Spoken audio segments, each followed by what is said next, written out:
warahmatullahi wabarakatuh. Perkenalkan, nama saya Fatimah Zahra Batubara, BP 1911211034 dari Peminatan Kesehatan Reproduksi Fakultas Kesehatan Masyarakat Universitas Andalas. Nah, pada kali ini tujuan video ini untuk mungkin lebih ke saling sharing hearing gitu mengenai permasalahan psikologis pada masa dewasa awal. Nah, karena itu pada kesempatan kali ini untuk sasarannya sendiri adalah ibu saya sendiri. Nama saya Iswarni, umur 38 tahun, profesi saya sebagai guru. Nah, terkait dengan hal ini sendiri mungkin ibu bisa menceritakan gitu, apa sih permasalahan terkait kesehatan psikologis ini yang biasanya terjadi gitu, Bu? Baiklah, saya akan coba menjawab. Gangguan psikologis yang saya alami 3 tahun terakhir ini, saya sering merasa cemas. Cemas maksudnya di sini saya merasa cemas dalam suatu masalah, apalagi ada masalah itu cemas, merasa berlebihan, sehingga dengan rasa cemas tadi mengakibatkan asam lambung saya itu kumat, ya. Contohnya, apabila ada suatu masalah itu sering merasa cemas dengan permasalahan tersebut.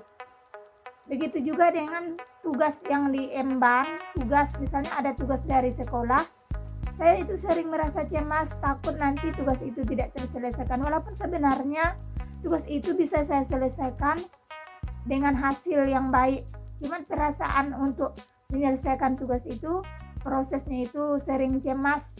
Kemudian saya itu sering gugup, gelisah, gugup dalam misalnya ketika ada briefing, saya sering gugup kalau misalnya mengeluarkan pendapat. Padahal sebenarnya itu saya mampu, cuman ketika saya berbicara saya sering gugup. Begitu. Itulah gangguan psikologis yang saya alami 3 tahun terakhir ini. Baik ya, Bu. Jadi lebih intinya tuh ke permasalahan kecemasan gitu ya, cemas yang berlebihan. Nah, mungkin saya sedikit memberikan informasi gitu ya. Nah, cemas ini penyebabnya itu bisa karena dari faktor genetik dan juga memang dari faktor kepribadian kita sendiri gitu. Ya, Ibu tadi emang mungkin lebih ke suka cemas gitu ya, membawaannya seperti itu, dan juga sensitif gitu, sehingga dari akibat cemas yang berlebihan tadi menyebabkan asam lambung tuh jadi kumat gitu kan. Nah, mungkin ada beberapa solusi untuk mengatasi cemas yang berlebihan tadi. Yang pertama, mungkin memang betul kita harus tenangkan diri dahulu gitu, relax gitu kan. Nah, yang kedua, lebih berpikir positif gitu. Kalau misalkan kita berpikiran negatif terus, itu akan membuat rasa cemas itu akan semakin menjadi-jadi gitu. Positif itu akan membuat dampak yang lebih baik lagi. Terus ketiga, dengan rasa cemas tadi mungkin ibu bisa menceritakan dengan orang-orang ibu percaya gitu kan. Setidaknya mungkin orang yang tadi kita bercerita dengan orang tadi bisa memberikan kita solusi gitu, atau kita menganggap lebih merasa lega aja. Nah, untuk solusi yang terakhir mungkin bisa melakukan hal-hal yang baru yang pastinya ke arah lebih positif gitu kan, yang ibu lebih sukai. Nah, misalkan kayak hiburan atau refreshing seperti itu. Jadi memang refreshing itu penting ya, kita luangkan waktu untuk refreshing atau bersantai, karena dengan itu yang masalah-masalah tadi itu akan lebih cepat diatasi.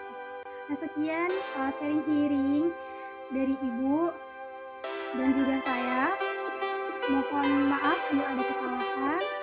Semoga video ini bermanfaat bagi siapapun. Wassalamualaikum warahmatullahi wabarakatuh.